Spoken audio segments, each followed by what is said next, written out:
Minutes. Thank you. Thank you, Mr. Chairman. First, let's be clear. The Trump administration's immigration policies were not about border security.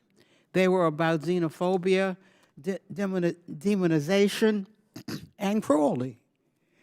In April 2018, the Trump Department of Justice adopted its infamous zero tolerance policy, in which more than 5,000 children were heartlessly separated from their parents upon crossing the southern border. Studies have shown that this policy caused severe psychological trauma for children and parents who were subjected to it. The Trump administration also worked relentlessly to undermine the Deferred Action for Childhood Arrivals program, which provides protective status to individuals who came to the country as children. The Trump administration's cruel assault on this program meant that people who have lived in the United States since childhood, gone to school in the U.S., and now work in the U.S., lived under the threat of deportation to countries that they have no connection or to accept them as place listed on their birth certificate. Then President Trump famously imposed xenophobic travel ban on individuals from Muslim-majority nations, which was challenged in the courts. Mr. Beer, what were the humanitarian consequences of these punitive and restrictive immigration policies? Well, first of all, let's talk about family separation for a moment. You know, the administration claimed that the reason why we needed to separate kids from their parents was because they had zero tolerance. They were going to prosecute everyone. We're going to prosecute every law on the books, every immigration law, every drug law. That was a lie. They never prosecuted more than 32% of the people crossing the border. They turned down huge numbers of single adults to specifically target children so that they could take them away from their parents. It was an intentional action in order to cause the trauma in the children. They had no plan whatsoever to reunite the kids that were being taken from their parents.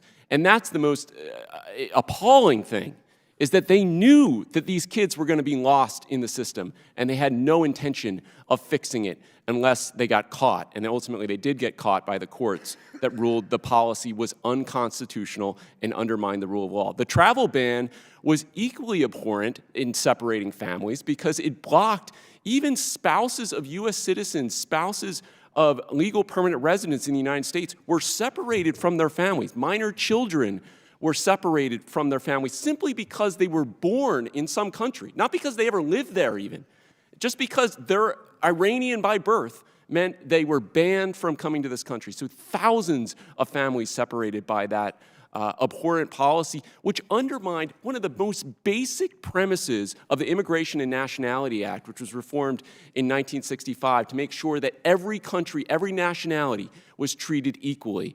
So this last administration really did do as much as any other to undermine the rule of law in the United States. I just want the record to show that the Biden-Harris administration has removed a higher percentage of people who crossed the southern border illegally in the past 2 years than the Trump administration did during its last 2 years. And in fact, migrants were more likely to be released after an arrest along the southern border under the Trump administration.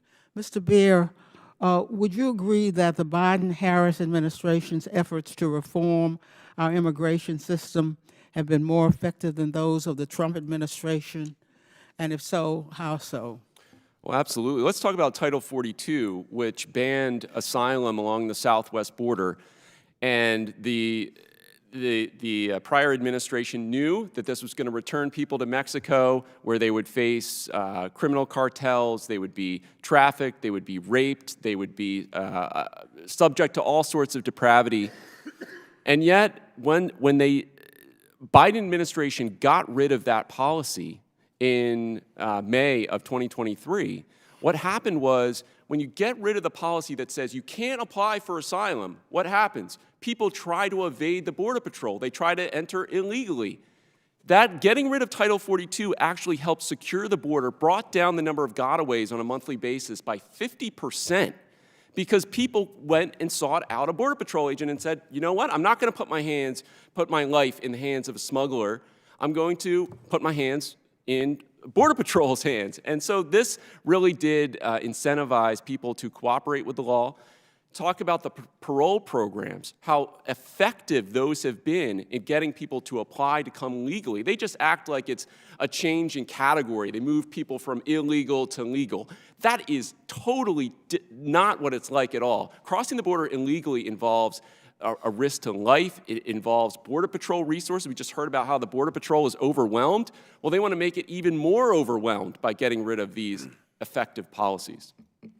All right, time's expired. Chair now recognizes